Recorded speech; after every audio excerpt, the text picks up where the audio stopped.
Го слушав на неколку имав можност министерот за дигитална трансформација и она што го кажа и што е наш голем проблем е дека нашите институции кога се правени, сите се правени како дел од некој проект. Не знам дал некој странски инвеститор, не сакам тоа да се свати како критика или било како, верувам дека нити тој, меѓутоа тоа е направен по една технологија, една компанија на еден начин. Другата институција земала од друг на друг начин. И се тие помеѓу себе не комуницираат. Ние имаме општо кога ќе земеш системот имаме 15 различни институции со направени 15 различни начини, со 15 различни технологии, кои што меѓу себе не комуницираат. И тоа е голем проблем и мислам дека првенствено насоката нивна е да се направи да се обедини целокупниот, што сметам дека е вистински чекор и едва и чекам да дојде.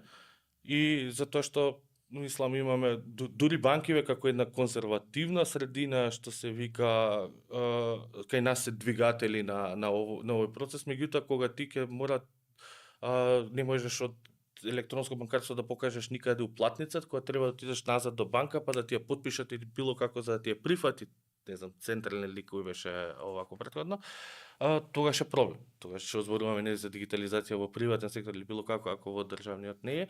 Меѓутоа мислам дека првиот чекор на обединување и унификација на податоците на да се воспостави еден унифициран систем кој што ќе обезбеди услуги за граѓаните е правиот чекор.